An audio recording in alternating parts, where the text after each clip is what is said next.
Vayani had seen many strange things since arriving on Earth, but nothing had prepared her for this. One moment, she was discussing planetary data with Ronan, and the next, her gaze drifted downward, where she saw movement. Something shifting beneath the fabric of his clothing. Her silver pupils dilated in shock, and she pointed at him, her bioluminescent tendrils flickering with alarm. "Human, what is that thing between your legs? Is it dangerous?" Ronan nearly choked on his drink. He set the cup down quickly before he could embarrass himself further. "Oh, what?" Vayani took a step back, her deep blue skin darkening in what he had learned was the Zalari equivalent of a nervous flush. "I detected movement. It shifted, as if alive." Ronan realized exactly what she was talking about, and a slow, amused grin tugged at the corner of his lips. He shouldn't laugh. He really shouldn't. But the absolute seriousness in her voice made it impossible to stop himself. "It's not dangerous, Vayani," he assured, running a hand through his dark hair. "It's just part of human anatomy." She narrowed her glowing eyes. "That is not an explanation. Does it possess independent thought?" Ronan let out a slow exhale, trying very hard not to lose it completely. "No, it does not think for itself. It just reacts to certain stimuli." Her brows furrowed. "Stimuli? You mean external factors can cause it to move?" The way she was analyzing this like a scientific discovery only made things worse. He could practically see the gears turning in her head, processing this new, baffling information. Ronan coughed, struggling to keep a straight face. "It's complicated. It's normal for humans. Trust me, you don't need to be alarmed." Vayani didn't look convinced. She continued to stare, her delicate fingers twitching slightly, as if debating whether to prod him for further analysis. The Zalari were a species driven by curiosity, and once they encountered something unknown, they had to understand it. "So, you cannot control it?" she asked carefully. Ronan scratched the back of his neck. "Not exactly. Sometimes, yes. Other times, not really," she gasped. "Then it is like an autonomous limb. A secondary appendage with partial independence." He groaned. "No. It's not, ugh. Look, can we drop this conversation?" Vayani, of course, ignored his plea entirely. Why would humans evolve such an unpredictable biological function? She took a step closer, tilting her head. Could it be a form of defense? Ronan dropped his head into his hands. "Oh my God!" Vayani tapped her chin, lost in thought. The Zalari have specialized glands that release defensive pheromones when startled. Perhaps this is a similar mechanism? A display to ward off threats. He couldn't take it anymore. He burst out laughing, shaking his head. "Vayani, no. Absolutely not. I promise you, it's got nothing to do with defense." She frowned, clearly frustrated by his lack of cooperation. "Then what is its purpose?" Before he could respond, a robotic drone hovered into the room, its smooth metallic body gleaming under the fluorescent lights. Unit 34, the station's artificial intelligence assistant, chirped in its neutral, pleasant tone. "Biological discussion detected. Would you like a full anatomical breakdown?" Vayani nearly jumped out of her skin. No. I wish to learn from the human directly." Ronan covered his mouth to smother another laugh. "See? Even the AI thinks this conversation is getting weird." She crossed her arms, her expression set in determination. "I do not understand why you are being so evasive. This is a scientific inquiry, Ronan. I must comprehend the functions of my research partner's species fully." He rubbed his temples. "You're really not letting this go, huh?" She shook her head firmly. "I will not." Ronan let out a long sigh. "Fine. But we are never speaking of this again after today." She nodded solemnly. "Understood." As she awaited his explanation with wide, unblinking eyes, Ronan had to wonder, had she really only been asking out of curiosity? Or was there another reason she was so fixated on him? Maybe, just maybe, she wasn't as indifferent to humans as she pretended to be. Ronan took a deep breath, trying to figure out how to explain this without making it worse. He had dealt with awkward conversations before, but this was on a whole new level. Vayani stood before him, arms crossed, her glowing eyes fixed on him with unwavering intensity. She wasn't going to drop this until she had answers. "All right," he muttered. "You want to understand? Fine. Just promise me you won't bring this up in front of anyone else." She tilted her head. "Why would I not? If it is important biological knowledge, should it not be shared?" "Because it's personal," Ronan said carefully. "Humans don't go around talking about this kind of thing." Vayani frowned. "But I have observed that humans discuss biological functions openly. You frequently complain about hunger, fatigue, and temperature discomfort. How is this different?" Ronan hesitated. "Well, those are basic needs. This is more, More what?" she pressed, stepping closer. Ronan groaned. "More private." Vayani blinked in confusion. "Private?" He ran a hand through his hair, searching for the right words. "It's something humans don't usually talk about unless they're really close to someone. Like a partner." Her eyes flickered with recognition. You mean a mate?" Ronan shifted uncomfortably. Yeah, kind of." Vayani studied him carefully, her expression shifting from curiosity to something else, something he couldn't quite place. "So, this function of yours, it is related to reproduction?" He nodded hesitantly. "Yes. Exactly."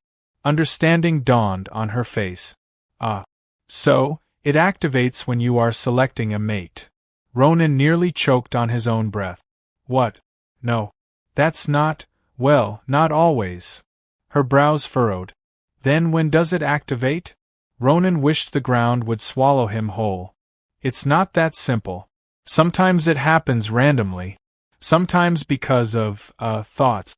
Sometimes because of external factors." Vayani's tendrils glowed a soft violet, indicating deep thought. "External factors? You mean another person?" Ronan coughed. "Sometimes." Her gaze didn't waver.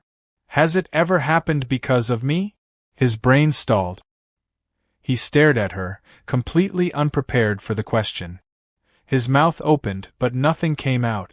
Vayani tilted her head. "You are flustered. Your body temperature is rising. Does that mean yes?" Ronan turned away, rubbing the back of his neck. "Can we please change the subject?" Vayani watched him in silence for a moment, then took a slow step forward. "You are embarrassed," she observed. "Very," he admitted. She reached out hesitantly, her fingers grazing his wrist. The touch was feather-light, almost cautious. "I did not mean to make you uncomfortable, Ronan," she said softly. "I was only curious." He let out a shaky laugh. "Yeah, I got that." She was quiet for a moment before she spoke again. "Does your body react this way only because of reproduction?" He turned back to her, confused. "What do you mean?" Vayani's glowing pupils locked onto his, and for the first time, her expression was unreadable. "In my species, certain physiological responses occur not just for mating, but also for connection. For closeness." Ronan swallowed. "Closeness." She nodded. "It is rare for us to form bonds outside of our kind. But I have noticed, you react differently to me than you do to others." His heartbeat picked up. Vayani's fingers tightened slightly around his wrist. "Is that why your body reacted?" she asked softly. "Because you feel close to me?" Ronan didn't know what to say. He had expected this to be an awkward conversation, not something that made his pulse race for an entirely different reason. But looking at her now, the way her bioluminescent markings shimmered with something uncertain, maybe even vulnerable, he realized something. Maybe she wasn't just curious. Maybe she wanted to know if she meant something to him. And damn it, she did. Ronan had no idea how to navigate this situation. One minute, Vayani had been questioning him with cold, scientific curiosity, and the next, she was looking at him with something far more intense, something that made his stomach tighten in ways he hadn't expected. Her hand was still on his wrist, her touch feather-like yet firm, as if she wasn't ready to let go. The glow of her bioluminescent tendrils pulsed in slow, shifting waves, a pattern he hadn't seen before. "You're asking if I feel close to you?"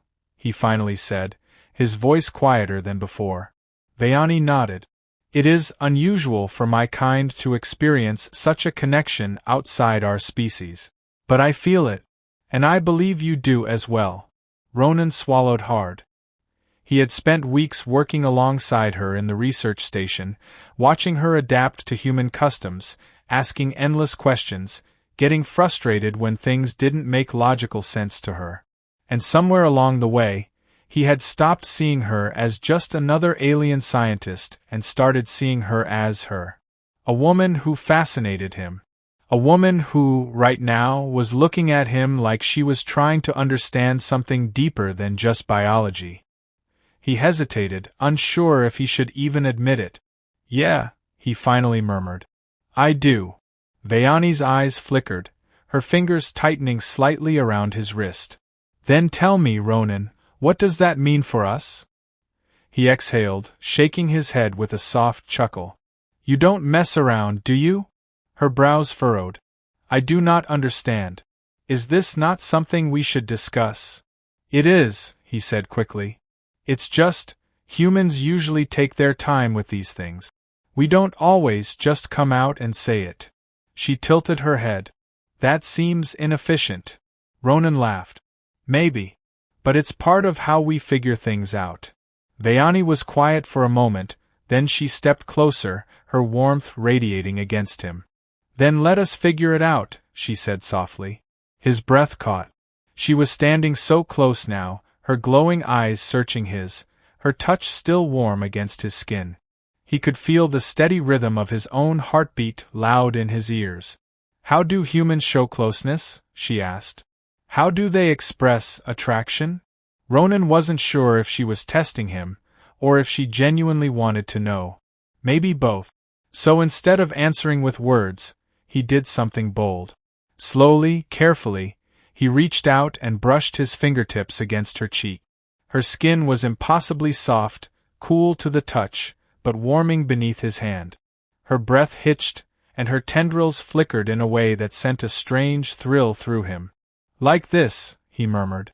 Vayani's eyes widened slightly, but she didn't pull away.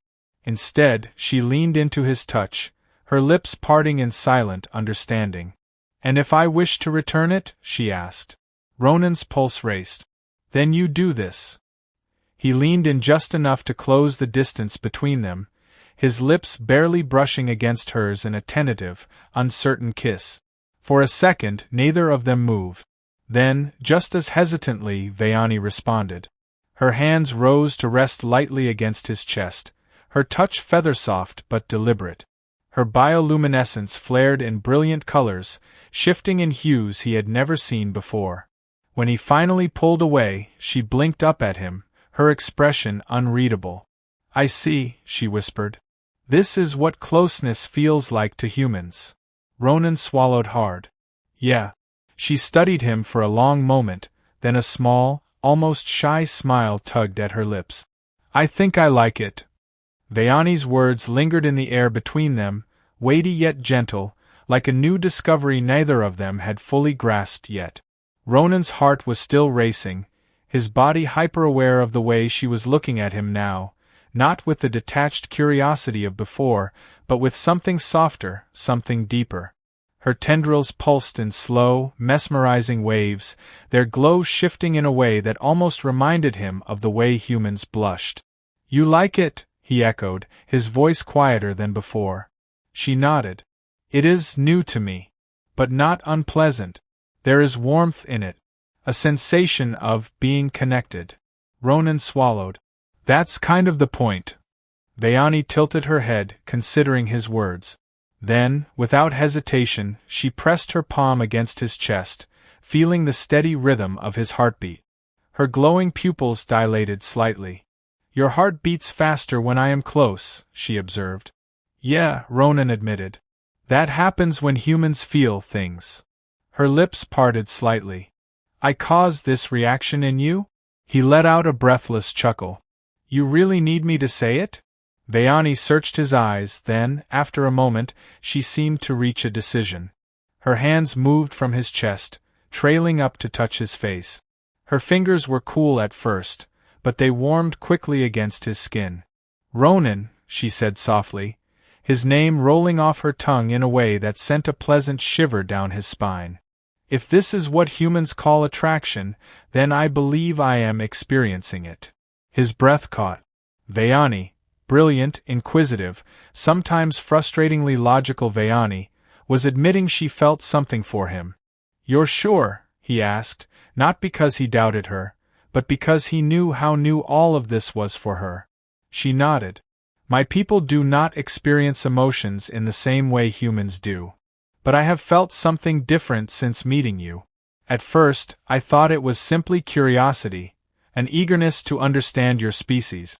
But now I realize it is more than that. Ronan's throat went dry.